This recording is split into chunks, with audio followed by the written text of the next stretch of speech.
इस वीडियो में हम बात करेंगे थ्री फेज पावर जनरेशन का।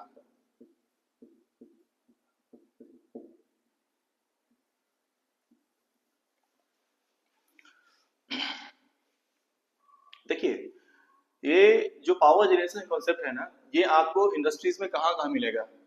ऑलमोस्ट सारे पावर प्लांट्स में, ऑल पावर प्लांट्स, ठीक है। थर्मल,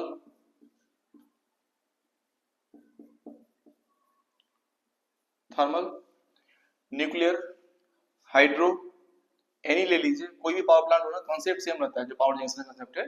और इंडिया की बात करेंगे ना तो 50 हर्ट्ज और 11 केवी, ठीक है ना।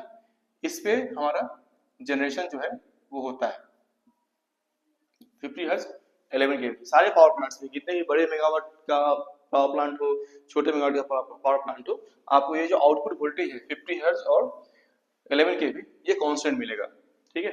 ये क्यों कांस्टेंट मिलता है, इसको बात करते हैं। देखिए, 50 हर्ट्ज तो कांस्टेंट रखना जरूरी इसलिए कि हमारा स्टैंडर्ड है 50 हर्ट्ज सप्लाई का। और 11 केवी जो है, ये भी स्टैंडर्ड ही हमारे जनरेशन का स्टैंडर्ड है। क्योंकि यदि मान लीजिए एक हमारा कोई ग्रिड है, ये बहुत बड़ा सा ग्रिड है, ठीक है ना। इस ग्रिड को डिफरेंट प्लांट्स फीड कर रहे हैं, ठीक है। ये थर्मल पावर प्लांट हो गया, ये न्यूक्लियर हो गया, ये हाइड्रो हो गया, ये मान लीजिए कोई छोटा सा सीपीपी है, सीपी मतलब कैप्टिव पावर प्लांट, ठीक है, जो मान लीजिए सपोज स्टील इंडस्ट्री को फीड कर रहा है लोकली, ठीक है। और एक्सेस पावर जब जनरेट करता है तो ये वापस ग्रिड को कनेक्ट करता है, ठीक है। और मान लीजिए एक छोटा सा पावर प्लांट जो सपोज एक शुगर मिल है, ठीक है। शुगर मिल के जो बाई प्रोडक्ट्स होते हैं उसको बर्न करके ये जो है ये कर रहा है। वैसे कोई राइस मिल हो सकता है, मतलब डिफरेंट कॉन्फ़िगरेशन के प्लांट्स हैं।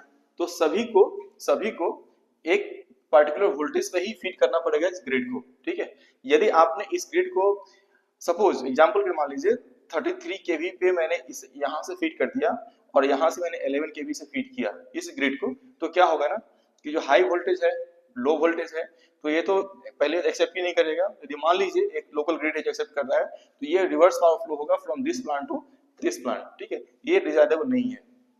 तो इसलिए कभी भी आप देखेंगे प्लांट्स में जाएंगे तो 50 हर्ट्ज और 11 केवी आपको ये कांस्टेंट मिलेगा। रेटिंग कम हो सकता है कि वो कोई प्लांट 10 मेगावाट का ही हो, छोटा सा पावर प्लांट है, कोई हो सकता है कि 800 मेगावाट का हो, ठीक है। पावर रेटिंग डिफरेंट हो सकता है, बट जो जनरेशन वोल्टेज है और फ्रीक्वेंसी है आपको ये कांस्टेंट मिलेगा।